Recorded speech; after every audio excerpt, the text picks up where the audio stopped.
نبی کریم صلی اللہ تعالیٰ علیہ وسلم کے سر انور کا ذکر کرتے ہیں۔ نبی کریم صلی اللہ تعالیٰ علیہ وسلم کا سر انور کیسا تھا؟ داغم الراس عظیم الہامہ۔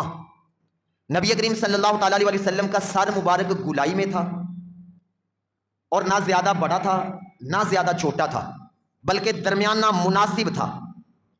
اور نبی کریم صلی اللہ تعالیٰ علیہ وسلم کے جو بال مبارک تھے سر کے اوپر، وہ نہ تو خمدار تھے، مڑے ہوئے تھے، اور نہ ہی بالکل سیدھے تھے، بلکہ درمیانی نوعیت کے تھے۔ اور نبی کریم صلی اللہ تعالیٰ علیہ وسلم آپ کے بال مبارک جو تھے وہ خوبصورت تھے اور کالے سیاہ کالے تھے۔ اور حضرت عائشہ رضی اللہ تعالیٰ عنہا یہ بیان کرتی ہیں کہ نبی کریم صلی اللہ تعالیٰ علیہ وسلم کے بال مبارک بڑے خوبصورت سیاہ کالے اور خمدار بھی نہیں تھے، بالکل سیدھے بھی نہیں تھے، بلکہ درمیانی نوعیت کے تھے۔ اور نبی کریم صلی اللہ علیہ وسلم درمیان سے مانگ نکالا کرتے تھے۔ آج اس کو چیر کہتے ہیں، وہ مانگ درمیان سے نکالا کرتے تھے۔ اب جب درمیان سے مانگ نکلتی تھی تو کیا صورت بنتی تھی؟ حضرت عائشہ رضی اللہ تعالیٰ عنہ نے اس کو بیان کیا۔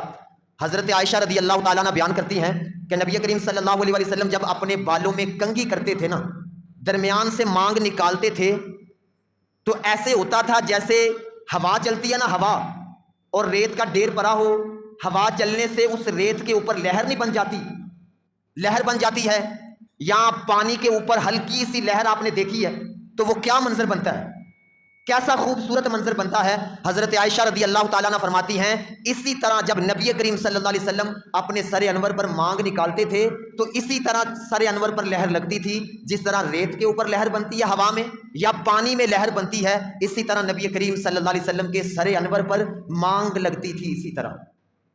اور نبی کریم صلی اللہ علیہ وسلم نے بال کبھی کانوں کی لو کے برابر رکھے، اور کبھی ادھر کندھوں تک رکھے، اور کبھی نصف گردن تک رکھے۔ ان تینوں میں کبھی کانوں کی لو تک، کبھی نصف گردن تک، اور کبھی نبی کریم صلی اللہ علیہ وسلم کے بال مبارک جو تھے وہ کندھوں تک ہوتے تھے۔ اب نبی کریم صلی اللہ علیہ وسلم کی پیشانی مبارک کا ذکر سنتے ہیں۔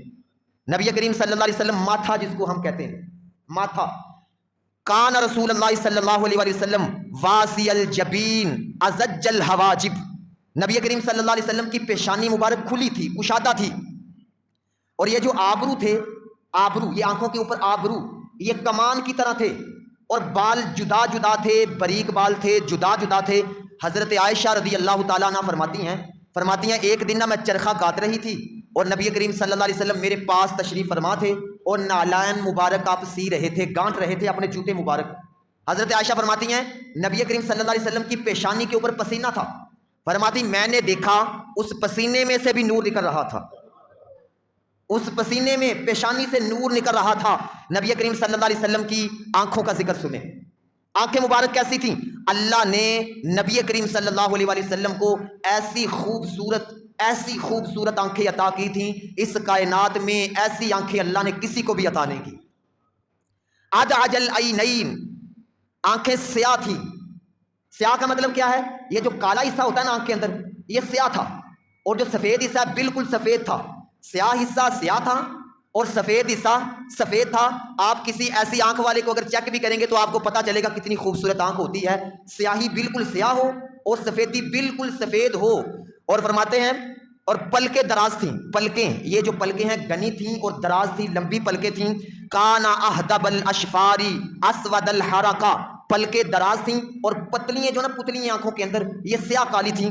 فی عینیہ داج وفی اشفارہ کان النبی صلی اللہ علیہ وسلم اشکل العینین، اور نبی کریم صلی اللہ علیہ وسلم کی آنکھ مبارک کے اندر سرخ رنگ کے ڈورے تھے، سرخ رنگ کے ڈورے آنکھ کے اندر تھے۔